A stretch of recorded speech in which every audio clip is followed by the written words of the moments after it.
after they orchestrated and masterminded the major or first and foremost massive kidnap in Nigeria, which has to do with the Chibok girls. They were the first set of people to start leading protests and carrying placards and demanding that Jonathan resigned. And today, it is not only kidnapping that has come to become an established entity, has supported by everyone in government today, but that terrorism on a larger scale, like we have never witnessed in the history of Nigeria and Africa, it is happening currently on our soil in Nigeria. But in all of this chaos and high level of bloodshed, Nigerians have been made to become dullards, because we are fighting and we are saying that Tinubu doesn't have the right to be in office for second term, when the goal should be that he shouldn't have even been allowed to be in office till now. Justice Clark, or whatever his name, that is being arrested by the army officers for complaining about how our military personnel are being handled. Another National Assemblyman whose voice note I just used in making a video, he said the same thing. But I am waiting for the Nigerian army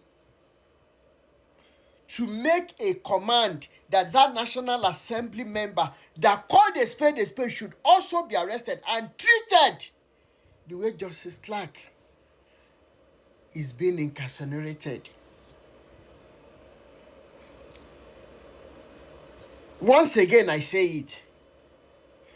Why should we be fighting that Mr. Bola Ahmed Tinubu doesn't go for second term, when the original fight should be that if we have a responsible National Assembly, a Senate president who is not running after the likes of Natasha to have a piece of their waist? Are you telling us, Nigerians, that we do not have a standing constitution to vote out a president on whose watch Nigerians are being killed like fowls? In all of this, there is only one sector in Nigeria, an arm of government, that has lost its conscience so badly, the result of which has pushed us into this chaos, and that is the judiciary. All of a sudden, all the judiciary, all the big dogs, all the SN, all of them, all of a sudden, have been pocketed by a man with so many bad characters that our children shouldn't even be reading about in history, not to talk about being the president of Nigeria.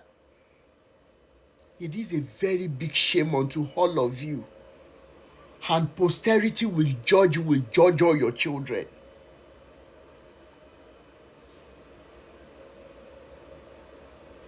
And for the third time, I will repeat what I just said.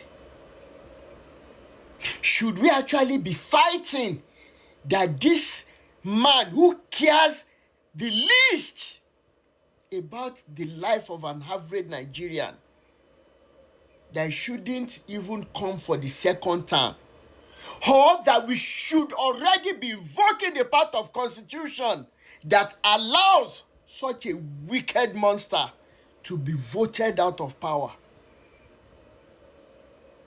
All of a sudden we call it democracy, but Nigerians can no longer weep even when they are being beaten, when their families are being killed by the same men who are allowed in power by this current regime.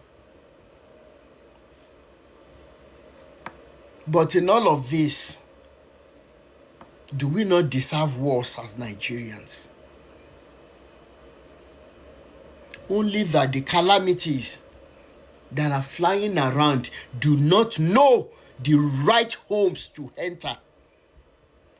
But if truly there is power in tongue, I will say this and I will keep quiet, that everyone who is in support of this current regime,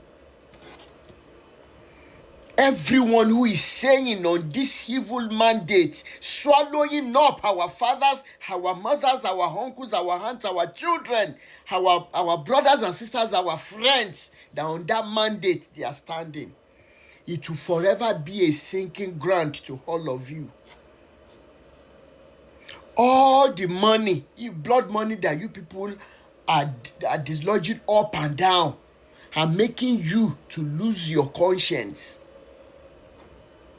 It is part of that same evil blood money they will use in buying coffins for all of you. When it is almost time for you people to be happy, if it is tomorrow you will become happy or joyful in life, evil occurrences will never stop speaking against you. All of you from the presidency. That in the history of Nigeria, we are not declaring war already, but the number of deaths on daily basis surpass what is being declared in nations where there are wars. Quote me anywhere. And I remember those days when our media houses, the newspapers, used to be very functional. But today, are they not being bought over, such that Nigerians don't even have accurate access to what is going on around them? And Nigerians go to sleep at night with no eyes closed, not knowing the next person that will be killed. And the House of Assembly is there. House of Representatives, the senators are there. All of you are embezzling. You are stealing money in billions.